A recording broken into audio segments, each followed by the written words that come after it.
today's daily analysis.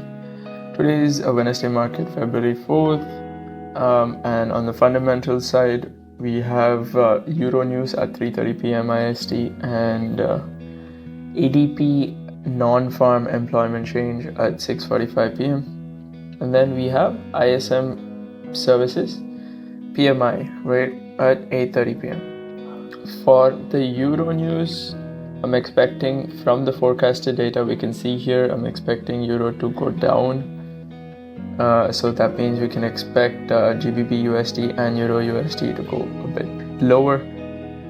And coming to non-farm employment and ISM services,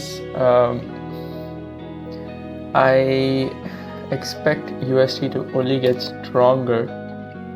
Maybe we can see some gold shorts today during your news time.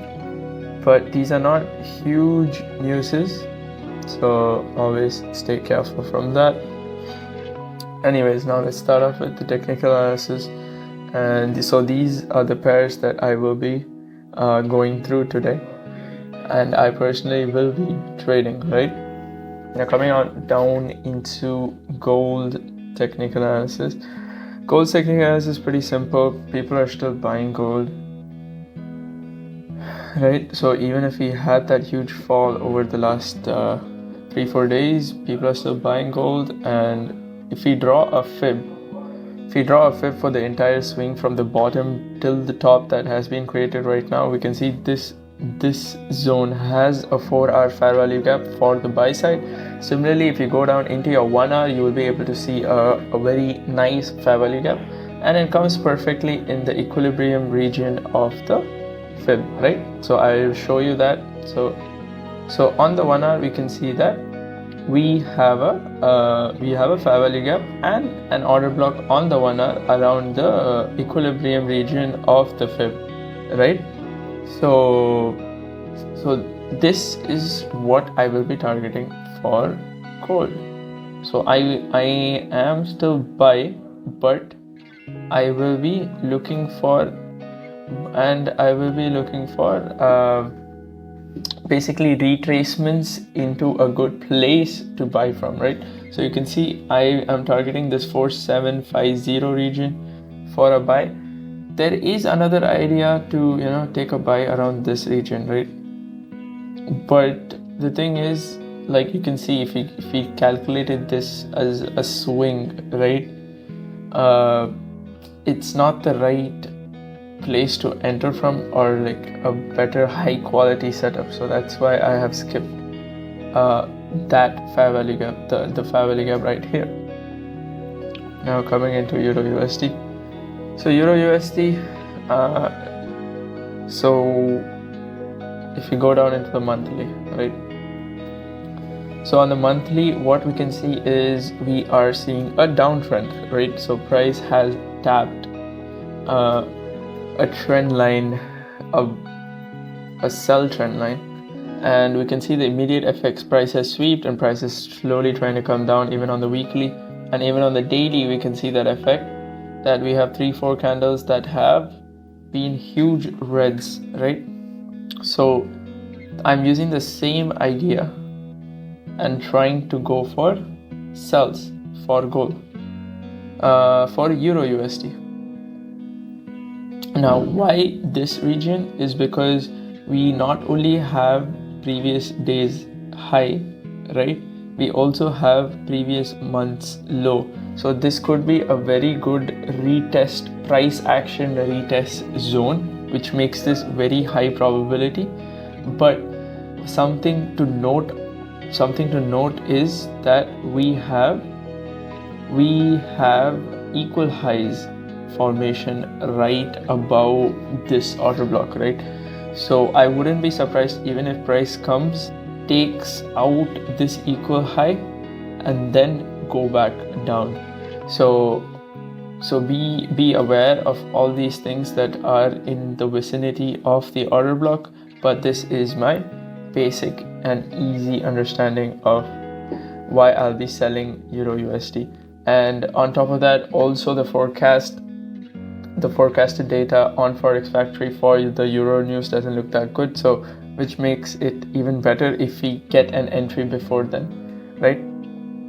Now coming into GBPUSD, so EURUSD is a huge sell, but GBPUSD, when we go into your monthly, so monthly, you can see that we still haven't hit that trend line and we're still going up clearly. Coming down into the weekly, we can again see which is going up and finally coming down into daily. So daily, yes, we did have 2 red days and then we had 2 very small body candle, right? But we're still buy. So I will be targeting buys for GBPUSD, but there's 2 regions I would buy from, right? So on the 1 hour, I'm not able to find good regions to enter, but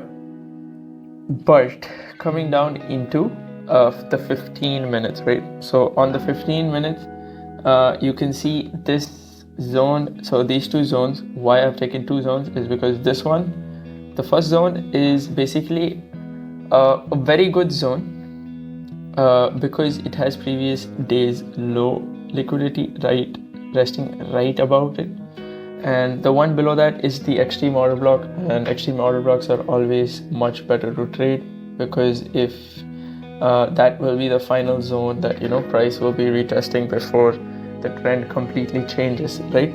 So that is my plan for GBPUSD.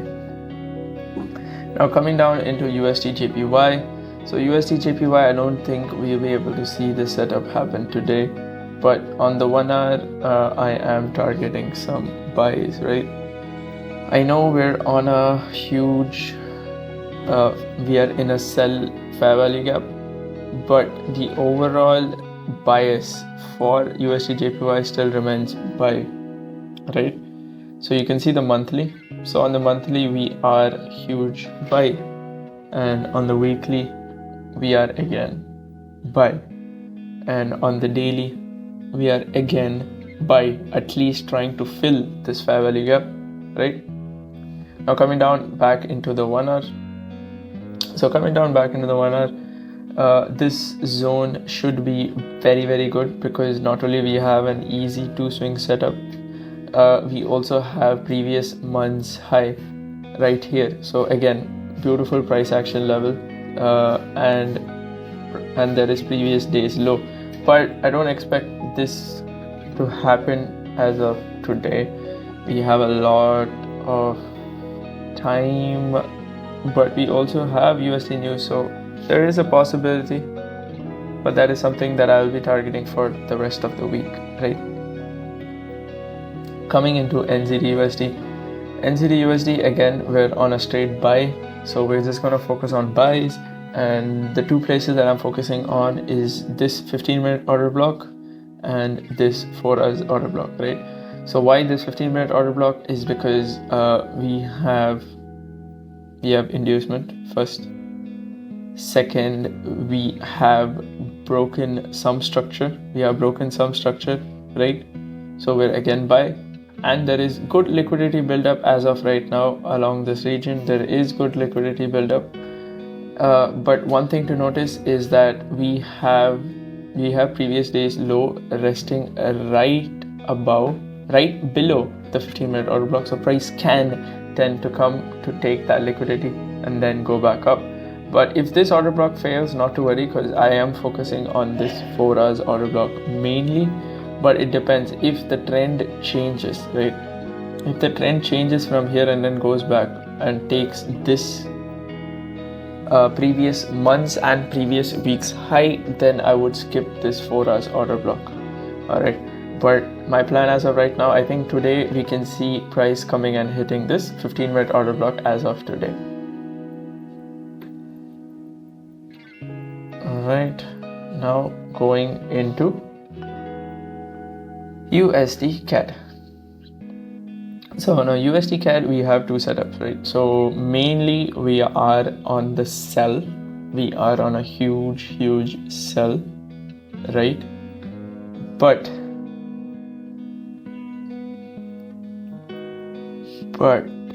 now let's start off with the monthly. So on the monthly, yeah, we are sell. Weekly, VR sell.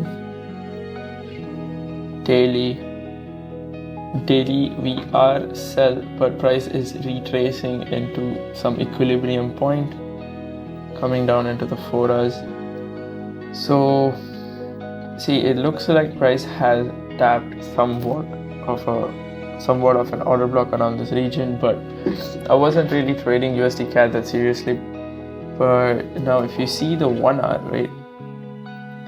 So the 1 hour, this order block looks to be very good. This is an inverse fair value gap going into a fair value gap and an order block around this region. But something to note is that we have previous month's high right here, right? We have previous month's high right there. Sorry, previous month's low. No, it is previous month's high. So we have previous month's high right there. But why this setup would be very nice is because price would have to grab all this liquidity on the way and create new liquidity for price to come back down into this region, right? And similarly, we can also, one more thing to notice is we can see that the trend kind of changing, right? So we can see the trend kind of changing. We have gone buy. So that is exactly why I have taken this setup. So let's just assume this is an entire swing. I would like price to come back into this equilibrium region before going back up, right? So that's why we have two different setups for USDCAD. Now coming into USDCHF finally. USDCHF has always been pretty unlucky for me. I don't think I have passed my funded account because of USDCHF, but my win rate on USDCHF is so low. But that being said, USDCHF looks very good today, so we're gonna try again. So as you would have seen, the monthly, weekly, daily, it's all sells, right? So we're just gonna go for sells, and we are in a sell fair value gap. So again, that's just price could either fill this entire gap, or we have got in somewhere around the 50% of this candle. So I am actually kind of expecting price to move back down, but we'll have to wait and see, right? We'll have to wait and see. So on your 1 hour, I'm not able to see clear zones of entry. Like there is a clear zone of entry right here around this region, but it's not looking very good. So on the 15, so I've taken the 15. So on the 15, we have two main ideas. One is where price collects this equal high, collects this rest of the liquidity, and then finally collects the previous day's high and then comes back down. Or this is the setup that I mainly will be focusing today, this 15-minute order block, right? So, or I want price to come back up and then target for some sells. But we have previous days, we have an equal high formation resting right above this 15-minute order block. So we'll have to be very careful for that. And yeah, that's about it for today actually. It's pretty simple trading. We just have to be very patient and execute the trade with confirmation, of course. And that's about it for today. And yeah, I'll catch you in the next one.